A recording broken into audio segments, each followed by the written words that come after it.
very sorry to say this, but there has been a campaign of falsehood about this whole sorry episode, and it has disserved the American public. As I said earlier, facing up to the questions of our use of torture is hard enough.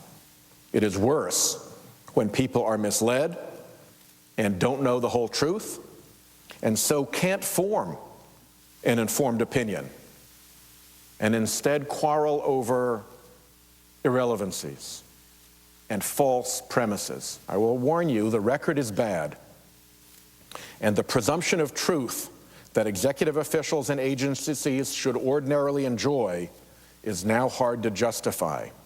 We've been misled about nearly every aspect of this program. I want my colleagues and the American public to know that, measured against the information I've been able to gain access to, the storyline that we have been led to believe, the storyline about waterboarding that we have been sold, is false in every one of its dimensions. Democratic Senator Sheldon Whitehouse of Rhode Island giving a long, indignant, impassioned speech on the Senate floor last night about torture, warning essentially that everything we think we know about it, at least everything we've been told about it officially, is wrong. And as of today, we can report that we're about to know a lot more. A bunch of probably very inflammatory new information is about to drop on the issue of torture. First, the New York Times reports that the CIA is about to show us whatever it is that was redacted in these transcripts that you see on the screen. These were released from the tribunals at Guantanamo. This is apparently the part of the transcripts where prisoners explained how they had been treated since being in U.S. custody. We are expected to get that stuff unredacted really soon, by Friday. Also, and this is a big one, the Justice Department has just said in a letter to a federal judge that it will finally release the CIA's own report on the torture program from 2004. This document, this report, is sort of the big kahuna in terms of what we have been waiting to see from the government's own files on torture. It was the Inspector General of the CIA way back in 2004 looking into what the CIA was doing in its interrogation program. And that report, which is long and has been described by people who have seen it as sickening, apparently stopped the torture program in its tracks. We are about to learn why. Here now to make sense of this is our interpreter-in-chief, Michael Isikoff, Newsweek investigative reporter and MSNBC contributor. Mike, thanks for joining us. Great to be with you. There's a lot of stuff happening and about to happen on the issue of torture right now. Which of these developments do you expect will have the biggest impact on the debate? It's hard to say because while each one of these things could provide significant new information, what we don't know is how complete the disclosures are going to be. This Friday, we're supposed to see the unredacted portions of those combatant status review hearings where the detainees described what was actually done to them. Will the unredacted portions be completely unredacted? Will they lay it all out? We don't know.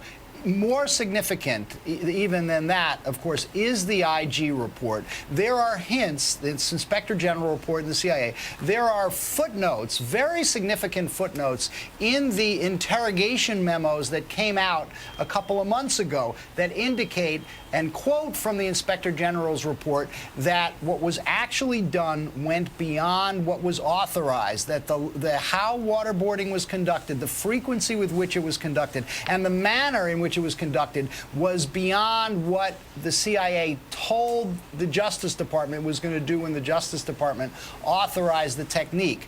Now, will we see the complete unredacted report? That is the key question here, and we don't know the answer to that yet. Well, what's driving these releases? Are they being forced to release these things, or are they deciding to release these things? Nothing is really voluntary here. This is all being done in the process of Freedom of Information Act lawsuits, mainly filed by the American Civil Liberties Union. And, I have to say, a couple of months ago, just before those interrogation memos were released, I and others had said it was going to be a key test of the Obama presidency's commitment to transparency if they disclose those memos. If they did, it would open the floodgates for a lot of this to come pouring out, and we'd begin to see the full scope, the full story of the program. But what's actually turned out is, rather than that one disclosure being a big breakthrough, it's become trench warfare, document by document. A fight goes on over it, in which the CIA and the intelligence community has pushed back hard. The other day we had this affidavit from Leon Panetta, the director of the CIA, saying that he didn't want the operational cables discussing what was actually done in the interrogations of Abu Zubaydah, for instance, because it would it still needed to be classified, because it would provide ammunition for critics of the United States. In other words, if we saw the abuse, if the world saw the abuse, it would provide ammunition for critics of the United States to bash us. Well, that might well be the case, but is that an argument for not disclosing it? It would seem that if you were arguing on the basis of national security that you couldn't disguise the identities of either sources or intelligence officers or something if those things are released, that's the sort of way you get around a Freedom of Information Act request. You don't get out of one by saying it'll make us look bad because we did wrong. Right, right. And look, it's clear that people in the intelligence community never wanted this stuff out to begin with. And there was a lot of criticism of the White House when it did. There are three key questions to look for when after we see how much of this gets disclosed. One, were there interrogations, harsh interrogations that began before the Justice Department legal authorizations were given? That's very key in terms of whether or not criminal acts were conducted before the authorizations. Number two, did they go beyond what was authorized? And number three, were the harsh interrogation techniques like waterboarding used for purposes other than what the CIA said they were being used for? I think this is something that what Senator Whitehouse was referring to. Did it go beyond just finding out about possible plots against the United States to provide other information, such as supplying possible evidence that could be used to justify the war in Iraq? Information about Iraq al-Qaeda ties, which didn't really go to operational plots that were imminent against the United States. And wasn't the grounds on which any of this stuff was purportedly authorized. Exactly. Michael Isikoff, MSNBC contributor, investigative correspondent for Newsweek. Look forward to having you back when some of this stuff comes out over the next few days. Thanks, Mike.